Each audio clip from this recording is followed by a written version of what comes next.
Assalamualaikum warahmatullahi wabarakatuh. Gimana teman-teman kabarnya, sehat selalu ya untuk kita semua. Oke, saat ini nih banyak sekali yang beredar video atau yang mengklaim bahwa pinjol atau pinjaman online itu akan dihapus. Tidak akan diberlakukan lagi gitu desingnya.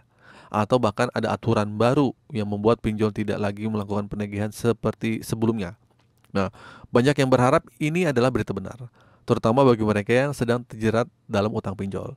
Nah, tapi namun tidak sedikit juga yang merasa bingung dan takut dengan kabar tersebut. Nah, pada video ini saya akan membahas apakah benar ada aturan baru yang membuat pinjol tidak bisa melakukan penagihan. Apakah ini berita hoax?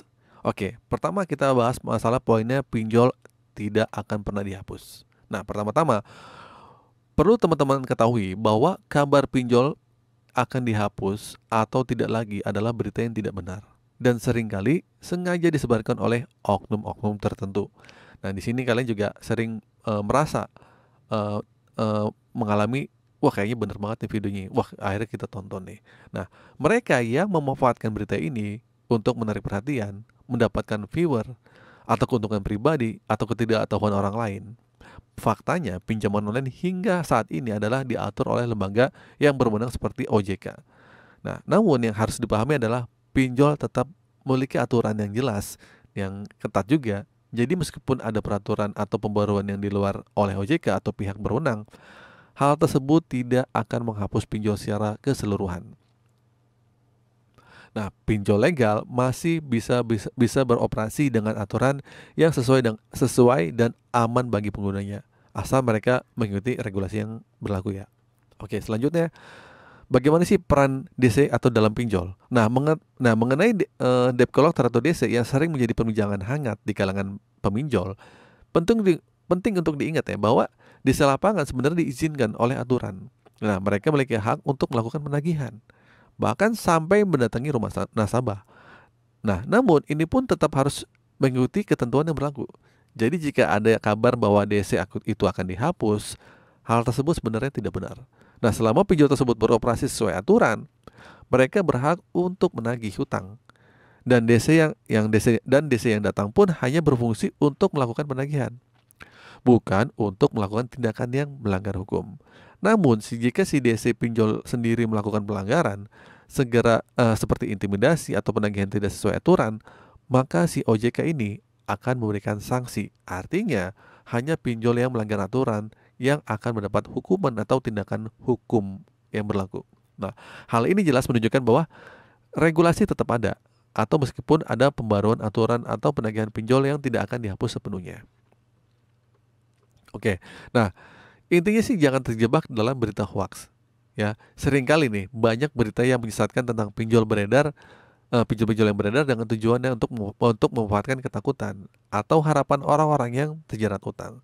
Seperti DC akan dihapus, pinjol tidak akan bisa menagih lagi. Nah, seharusnya tidak langsung dipercaya begitu aja gitu. Nah, sebelum percaya, pastikan untuk meneliti kebenaran informasi tersebut.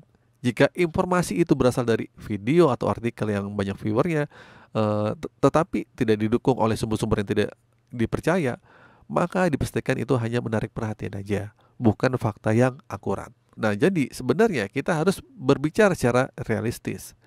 Meskipun kita semua berharap pinjol dan DC bisa diatur lebih ketat atau bahkan dihapus, kenyataannya masih banyak orang yang membutuhkan pinjol karena berbagai alasan. Pinjol bisa menjadi solusi bagi mereka yang membutuhkan dana darurat dan tidak memiliki akses ke bank atau ke lembaga keuangan. Nah, oleh karena itu, pinjol legal dengan aturan yang jelas itu masih ada.